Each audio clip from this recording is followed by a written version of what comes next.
Oui, dans le droit fil du sujet qui est abordé par tous nos collègues et dont le sénateur Belin a fait un rapport, Monsieur le ministre, vous le savez, on a un vrai problème de modalité de financement sur la politique immobilière de l'État entre le parc domanial qui a la préférence de la gendarmerie et le parc locatif.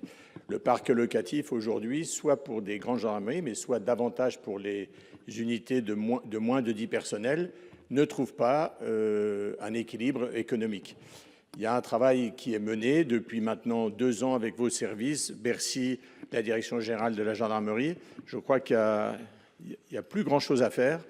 Et de deux choses une, soit on continue d'attendre, d'où la proposition qui est faite d'abonder pour vous aider à bousculer un peu le dispositif, parce que aujourd'hui la bonne solution est certainement celle vers laquelle on a travaillé, qui est une redevance transparente qui permet dans ce cas-là de répondre et de trouver une solution qui satisfasse toutes les parties.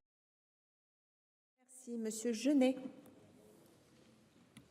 Merci Madame la Présidente. Je voudrais également appuyer l'excellent amendement du rapporteur général concernant cette problématique des gendarmeries. Il y a effectivement un souci sur l'équilibre économique des projets qui sont bloqués. Il y a également, Monsieur le Ministre, un problème sur les projets qui ont été portés précédemment par des collectivités. Et aujourd'hui, il y a souvent un problème entre le loyer qu'elles reçoivent de la gendarmerie qui ne permet plus de couvrir les emprunts qui ont été contractés. Parfois également, d'autres organismes sont intervenus en tiers de confiance. Et donc, il y a un vrai sujet à suivre pour permettre à ces collectivités de pouvoir obtenir les financements nécessaires. Je voudrais en profiter pour saluer l'initiative du département de la Saône-et-Loire qui a décidé d'investir plus de 30 millions d'euros dans la rénovation et la construction de 10 à 12 casernes nouvelles. Nous espérons, Monsieur le Ministre, que vous pourrez affecter les effectifs complémentaires pour que ces nouveaux bâtiments puissent recevoir des gendarmes en Saône-et-Loire. Je vous remercie.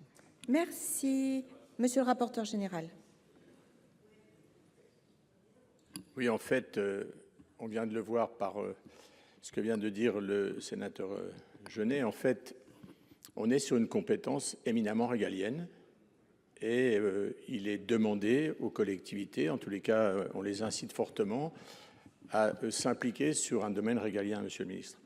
Donc moi, je vais vous dire très simplement, je serais tenté, évidemment, de retirer, mais je vais simplement le laisser parce que je veux vous aider, en tous les cas, à faire bouger Bercy, parce que j'ai bien conscience que c'est à Bercy que ça se passe. Et très honnêtement, si Bercy rechigne à donner les moyens à la gendarmerie de pouvoir, là où il y a le déploiement des 239 casernes, mais là où il y a besoin de restaurer, renouveler ou construire de nouvelles casernes, eh bien finalement c'est le coup de pied de l'âne. Ça veut dire que là où il y a une responsabilité budgétaire et financière, on préfère se laver les mains et laisser la responsabilité aux collectivités. Ça n'est pas responsable, ça n'est pas raisonnable et surtout l'État, dans ce cas-là, n'est pas à la hauteur du rendez-vous qui est le sien.